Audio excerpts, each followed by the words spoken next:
Hi everyone. Today we are going to discuss about shale gas. इससे previous video में हमने biofuels के बारे में पढ़ा और जनरेशन ऑफ बायोफ्यूल्स के बारे में पढ़ा. Now it's time to discuss about shale gas and biogas. So shale gas, biogas, they both are gas. So what is the basic difference between them, or what is the major difference between shale gas and biogas? अगर हम बात करें shell gas की, तो shell gas का मतलब है natural gas. Shale gas refers to the natural gas जो कि कहाँ मिलती है, which is trapped within shale formation, जो कि शेल फॉर्मेशन के बीच में, या जो shale rock is a kind of, अगर मैं बात करूँ शेल की, तो शेल क्या होते हैं? It is a kind of sedimentary rock. जब बहुत सारे सेडिमेंट जो हैं विद टाइम एक दूसरे के ऊपर एक तरीके से they are like, they are on the top of one sediment is one sedimented layer is top of another sedimented layer. तो इस तरीके से जो एक दूसरे के ऊपर सेडिमेंटेशन लेयर्स जो फॉर्म हो जाती है, तो जो रॉक फॉर्म होती है विद सेडिमेंट्स, उसको बोला जाता है सेडिमेंट्री रॉक, है ना. तो ये सेडिमेंट्री रॉक, ये शेल सेडिमेंट्री रॉक ही हैं. They are fine grained sedimentary rock. Fine grained मतलब जिनके जो कण होते हैं वो बहुत महीन होते हैं, बहुत पतले होते हैं, बहुत छोटे होते हैं. तो they are fine grained sedimentary rock. तो वहाँ पे उनके क्रैक्स में या उनके अंदर आपको जो गैस मिलेगी उसको बोला जाता है शेल गैस. तो इसलिए बोला गया इट इज़ ट्रैप. ट्रैप मतलब ये उसके अंदर है, ट्रैप्ड है ये सेल फॉर्मेशन में. सो इसलिए उसको बोला गया है शेल गैस. अच्छा, जो शेल गैस है it is can be rich source of petroleum and natural gas. So क्योंकि ये हाइड्रोकार्बन चेन ऑफ हाइड्रोकार्बन, या जैसे पेट्रोलियम हाइड्रोकार्बन चेन है, नेचुरल गैस क्या है? हाइड्रोकार्बन. तो shale gas is something that kind of thing. अब बहुत लंबे समय से, अब जैसे कि होता क्या है, इसे किस तरीके से वहाँ से निकाला जाता है अगर हम देखें, तो combination of horizontal drill and hydraulic fracturing has allowed access to large volume of shale gas that were previously uneconomical to produce. अब शेल गैस ट्रैप्ड कहाँ होती है? सेडिमेंट्री रॉक्स के अंदर. अब वहाँ से सेडिमेंट्री रॉक्स के अंदर से इस चीज़ को निकालना है, इस गैस को बाहर निकालना है, अपने आप में कैसा हो जाता है, काफ़ी पैसे वाला काम है, क्योंकि उसके लिए हमें मशीनरीज चाहिए और इसके लिए हमें स्किल्ड लेबर चाहिए. तो पहले ये काम नहीं हो पाता था, बट क्योंकि अब हमारे पास हॉरिजॉन्टल ड्रिलिंग हम कर लेते हैं हाइड्रोलिक फ्रैक्चरिंग के थ्रू, तो ये शेल गैस जो है वो हम इजीली क्या कर सकते हैं, इसको एक्सेस कर सकते हैं, इसको निकाल सकते हैं. और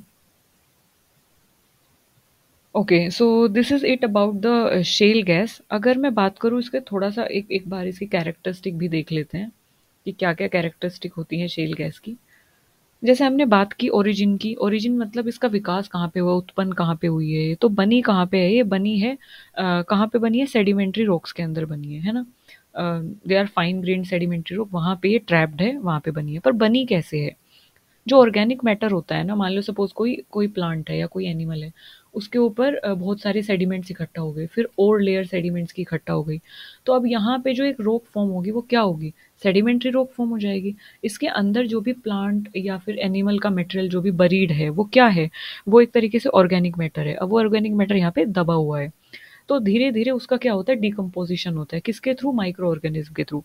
तो ये बनती कैसे है? ये डिकम्पोजिशन से बनती है ऑर्गेनिक मैटर के, जो कि सी बेड के आसपास जो है ऑर्गेनिक मैटर दब जाता है उसके डिकम्पोजिशन से. और वहाँ पे जो सेडिमेंट्री रोग होते हैं वहाँ पे गैस की फॉर्मेशन होती है, that is known as shale gas. अच्छा, इसको टाइम कितना लगता है? अब क्योंकि ऑर्गेनिक मैटर है, अब ऐसा तो नहीं है कि वो 2 दिन में, 5 दिन में, 10 दिन में डिकम्पोज हो जाएगा और फिर गैस की फॉर्मेशन होगी. गैस की फॉर्मेशन यानी कि स्टेट को चेंज होने में एक लंबा समय लगता है, डिकम्पोजिशन होने में टाइम लगता है, और टाइम और गैस में चेंज होने में, गैस स्टेट में चेंज होने के लिए उसको क्या चाहिए? टेम्परेचर चाहिए, प्रेशर चाहिए. तो उतना उसके ऊपर सेडिमेंट्स होने चाहिए इकट्ठा, ताकि उसे एक प्रेशर मिले, टेम्परेचर मिले और वो डिकम्पोज हो. तो उसके लिए मिलियंस ऑफ ईयर इसके लग जाते हैं.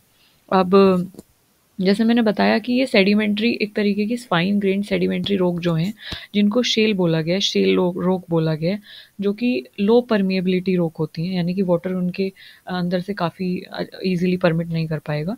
तो दोज काइंड ऑफ रॉक जो है, वहाँ से मतलब उनके अंदर से लो परमेबिलिटी, मतलब कि वाटर फ्लो अगर इजीली नहीं हो पाएगा तो ऑब्वियस सी बात है एयर फ्लो भी या गैसियस फ्लो भी इजीली नहीं हो पाएगा.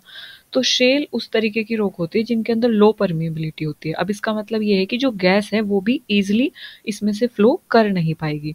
अब जब ईजिली इसमें से फ्लो नहीं कर पाएगी, मान लो सपोज करो कि ये कोई सेडिमेंट्री रॉक है और इसके अंदर से क्रैक्स हैं, तो यहाँ से शेल गैस को हमें निकालना है. बट क्योंकि जो शेल रॉक्स हैं वो, उनकी परमेबिलिटी लो है, मतलब उनके अंदर इतने पोर्स नहीं है कि गैस उनके अंदर से ईजिली फ्लो हो. या तो ऊपर या तो नीचे, किसी भी मतलब वे में, बट ईजिली फ्लो नहीं हो पाएगी, ठीक है। तो उसे निकालने के लिए, गैस को निकालने के लिए हमें बहुत सारी टेक्निक्स की, बहुत सारी स्किल्ड मैन पावर की ज़रूरत होती है। तो इसलिए स्पेशल टेक्निक की ज़रूरत हमें पड़ती है गैस को एक्सट्रैक्ट करने के लिए, बाहर निकालने के लिए। दैट इज़, अगर हम बात करें कंपोजिशन की, तो शेल गैस बनी किससे है, या मेन उसका कंपोजिशन क्या होता है। तो शेल गैस का जो कंपोजिशन होता है वो मेनली होता है CH4, मीथेन। मीथेन इसका मेन कॉन्स्टिट्यूएंट होता है शेल गैस का, लेकिन इसके अलावा इसमें स्मॉल क्वांटिटी में क्या हमारा इथेन भी मिलता है, प्रोपेन भी मिलता है, और इसके अलावा ब्यूटेन, यानी कि अदर हाइड्रोकार्बन्स में इसमें देखने को मिलता है, लेकिन मेन इसका कॉन्स्टिट्यूएंट क्या होता है, मीथेन होता है। अच्छा, अगर हम बायोगैस की बात करें, तो बायोगैस में भी इसी तरीके का कुछ कॉन्स्टिट्यूएंट होते हैं, मीथेन होता है उसमें भी, नेचुरल गैस में भी इसी तरीके का होता है। So what is the difference between shell gas and biogas, तो वो भी हम देखेंगे। अगर हम इसके एक्सट्रैक्शन की बात करें, शेल गैस की अभी हम बात करें, अगर इसके एक्सट्रैक्शन की बात करें, इसको निकाला कैसे जाता है, तो हाइड्रोलिक फ्रैक्चरिंग, जैसे कि यहाँ पे दिया गया हाइड्रोलिक फ्रैक्चरिंग, और हॉरिजॉन्टल ड्रिलिंग, दो टेक्निक्स है जिनके थ्रू हम इसको निकालते हैं शेल रॉक से। ओके। अब निकालते क्यों हैं, किस तरीके से फ़ायदेमंद होती है, क्या ये करती है, तो इसको थोड़ा-सा हम देख लेते हैं। ये हमें एनर्जी की सप्लाई करने में हेल्प करती है, मतलब हम इसको जब बर्न करेंगे तो हमें एनर्जी प्रोड्यूस इससे होती है, तो it's a good source of energy अगर हम देखें। तो हम जो रिलाय करते थे, जैसे कि कोयले पे हम रिलाय करते थे, जो कि कंपैरेटिवली ज़्यादा कार्बन डाइऑक्साइड को क्या कर रहा है, इमिट कर रहा है। तो अगर हम शेल गैस पे स्विच करते हैं, तो ये कंपैरेटिवली कम कार्बन डाइऑक्साइड या कम हाइड्रोकार्बन को क्या करता है, रिलीज़ करता है। तो we can easily rely on that. तो it reduce the reliance on traditional fossil fuel, जैसे कि कोयला, तो इसके ऊपर रिलायंस ये कम कर देता है। So that is the advantages of this. और दिस इज़, अगर हम बात करें, सेकंड वन इज़ बायोगैस। तो अगर हम देखें बायोगैस इस तरीके से किससे कैसे डिफरेंट है, और बायोगैस किस तरीके से अलग है इससे, और बायोगैस शेल गैस में क्या मतलब मेजर, क्या एक तरीके से सिमिलैरिटीज़ और क्या-क्या डिफरेंसेस हैं। तो अगर हम बायोगैस की बात करें, हालाँकि इससे प्रीवियस वीडियो में जब हमने बायोमास पढ़ा था, वहाँ पे भी हमने इसके बारे में बात की है, बट अगेन एक बार रिकैप कर लेते हैं। बायोगैस भी एक रिन्यूएबल एनर्जी सोर्स है, जो कि ऑर्गेनिक मैटर के डिकम्पोजिशन से ही बनता है। शेल गैस भी इसी तरीके से बनी थी, है ना? ये भी ऑर्गेनिक मैटर की डिकम्पोजिशन से ही बनता है। और पर कैसे बनता है, in the absence of oxygen, यानी कि एनारोबिक होता है। मतलब कि कोई एक डाइजेस्टर टैंक है, उसमें आपने ऑर्गेनिक मैटर को डाला। अब क्यों, जब आपने इसे बंद कर दिया, तो इसमें जो डिकम्पोजिशन होगा ऑर्गेनिक मैटर का, वो कैसे होगा, विदाउट द ऑक्सीजन, ऑक्सीजन के बिना होगा, यानी एनारोबिकली होगा। तो एनारोबिकली जब ऑर्गेनिक मैटर जो है वो ब्रेक डाउन होगा, एनारोबिकली जब ऑर्गेनिक मैटर ब्रेक डाउन होगा या एनारोबिक डाइजेशन होगा, तो उसमें से जो गैस रिलीज होती है, उस गैस को बोला जाता है बायोगैस। अब इसका कॉन्स्टिट्यूएंट क्या होता है, मेन कंपोनेंट्स क्या होते हैं बायोगैस के, अगर हम बात करें, तो मेन कंपोनेंट बायोगैस का होगा मीथेन। शेल गैस में भी यही था, शेल गैस में भी मेन कंपोनेंट मीथेन था, लेकिन शेल गैस में इसके अलावा इथेन, प्रोपेन, ब्यूटेन था, यानी कि ये हाइड्रोकार्बन सेकंड नंबर पे थे, है ना। लेकिन अगर मैं बायोगैस की बात करूँ, तो सेकंड नंबर पे यहाँ आता है CO2। मतलब सबसे ज़्यादा इसमें मीथेन मिलेगा, उससे कम इसमें मिलेगा CO2। अगर मैं कॉन्स्टिट्यूएंट नंबर की बात करूँ, तो 50 to 70% आप ले सकते हो, इसमें मीथेन मिलेगा, बायोगैस की बात कर रहे हैं हम। और फिर 40%, 30%, यानी कि अगर हमने 70 लिया है, 70 अगर हमने लिया है मीथेन, तो 30% इसमें क्या मिलेगा, कार्बन डाइऑक्साइड। मतलब सेकंड जो मेजर कॉन्स्टिट्यूएंट होगा बायोगैस में, वो क्या होगा, कार्बन डाइऑक्साइड। इसके अलावा कुछ ट्रेस अमाउंट में, छोटे छोटे, मतलब छोटे यानी कि कम अमाउंट में, अदर गैसेस भी मिलेंगी, जैसे हाइड्रोजन सल्फाइड मिलेगा, अमोनिया मिलेगा, नाइट्रोजन मिलेगा, तो अदर गैसेस भी उसमें मिलेंगी। So this is the composition. लेकिन अगर मैं बात करूँ शेल गैस की, तो शेल गैस क्योंकि एक नेचुरल गैस है, तो इसमें मीथेन, इथेन, प्रोपेन, ब्यूटेन, और इसके बाद कार्बन डाइऑक्साइड का नंबर आता है। तो मेन जो इसमें कॉन्स्टिट्यूएंट है वो क्या है, हाइड्रोकार्बन। तो जब हम जलाते हैं, तो ज़्यादा एक तरीके से वॉलेटाइल ऑर्गेनिक कंपाउंड और ज़्यादा हार्मफुल हमारे लिए कौन होता है, शेल गैस होती है। क्यों, क्योंकि इसमें मीथेन, इथेन, प्रोपेन, ब्यूटेन एक तरीके से मेन इसमें हाइड्रोकार्बन का कॉन्स्टिट्यूएंट है। ठीक। I hope I am able to make you understand this difference. Okay. अच्छा, इसमें भी एक बार देख लेते हैं, पढ़ लेते हैं।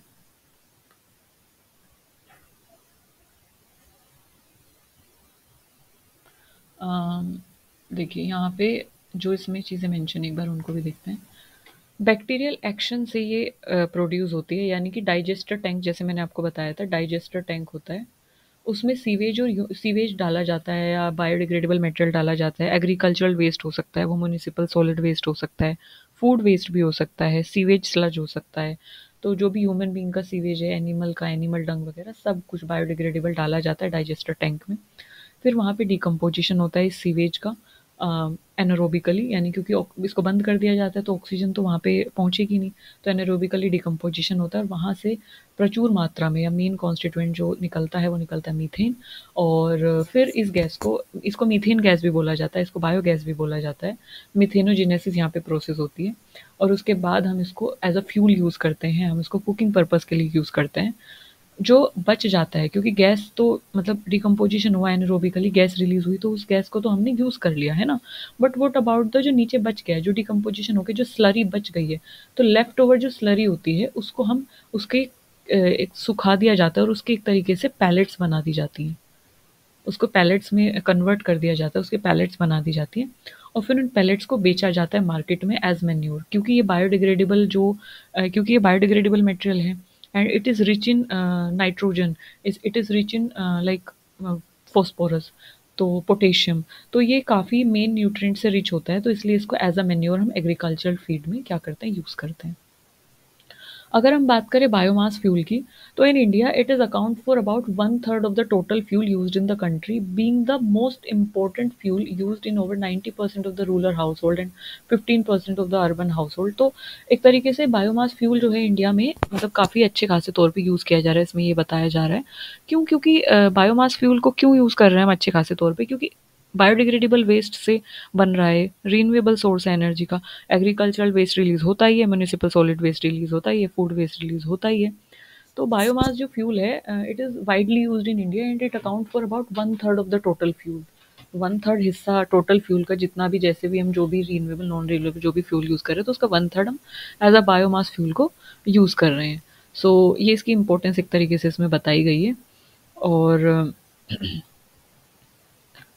और बायोमास के बारे में एक और चीज़ जो आपको ध्यान रखनी है कि इसको हम एज अ डायरेक्ट फ्यूल भी यूज़ करते हैं।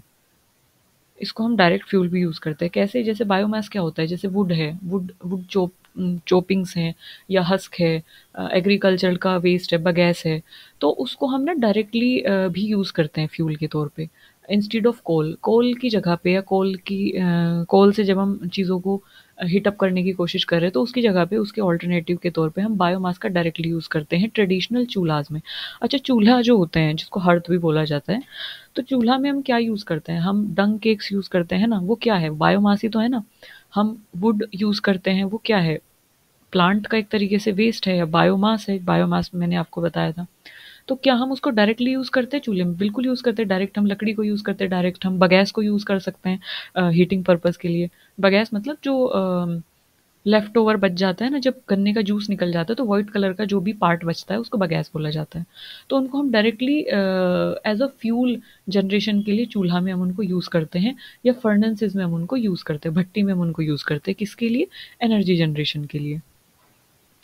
और alternatively gasifier convert solid fuel into more convenient to use gaseous form of fuel called producer gas. या फिर इसको हम क्या कर सकते हैं कि बायोगैस को जलाकर हम बायोगैस को हम अल्टरनेट फ्यूल के तौर पे यूज़ कर सकते हैं, यानी बायोगैस को हम जला के इसको सॉलिड फ्यूल को मोर कन्वीनियंट फ्यूल की फॉर्म में हम यूज़ कर सकते हैं और फिर हम इससे प्रोड्यूसर गैस बना सकते हैं। तो हम इसको अल्टरनेट फ्यूल की तरह भी यूज़ कर सकते हैं।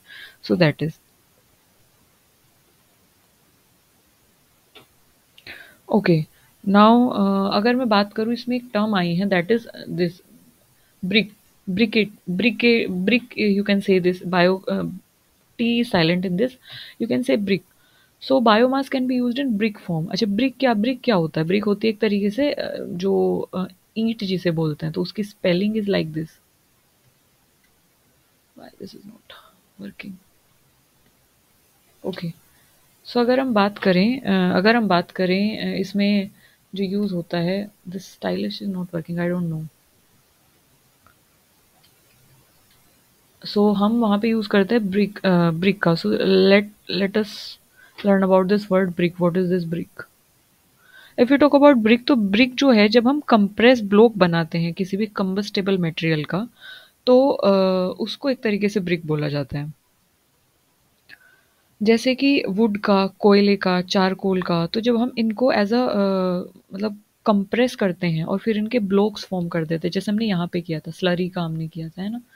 तो जब हम इनको एक तरीके से ब्लॉक की फॉर्म में बना देते हैं और इनको एज अ फिर हम इनको कंबस्टेबल फॉर्म में यूज़ करते हैं, यानी कि इनको जलाते हैं और इनसे एनर्जी का प्रोडक्शन होता है, एनर्जी हम इनसे लेते हैं। तो इन्हीं इसी फॉर्म में इसको क्या बोला जाता है, ब्रिक बोला जाता है। बिल्कुल ऐसे ही जैसे हम ईंट को ब्रिक बोलते हैं, तो बट ईंट की स्पेलिंग इस तरीके से होती है, ब्रिक। ये दूसरा ब्रिक है। बट समथिंग लाइक दैट कि हम इनको कंप्रेस करते हैं, जैसे हमने स्लरी को सुखा के कंप्रेस किया, ब्लॉक बना दिए। तो उसी तरीके से किसी भी कंबस्टेबल मटेरियल को हमने सुखाया और उसके ब्लॉक फॉर्म कर दिए, तो उसको हम एक तरीके से एनर्जी जनरेशन के लिए यूज़ कर रहे हैं, तो उसको बोला जाता है। अब जैसे कि अगर बायोमास ब्रिक हो सकते हैं, चारकोल की ब्रिक हो सकती है, कोयले की भी ब्रिक हो सकती है, पीट की ब्रिक हो सकती है। तो जैसे कि हमने राइस हस्क है, जो भूसे का जो भी भूसा निकला है राइस पैडी फील्ड से, या सॉ डस्ट है, जो भी डस्ट निकली है वुड को चॉप करके, तो इनको जब हमने एक तरीके से कंप्रेस कर दिया है और एक तरीके से इनको कंप्रेस्ड ब्लॉक बना दिए इनके कंबस्टेबल मटेरियल के, और फिर हमने एज अ फ्यूल इनको यूज़ किया, that is known as brick.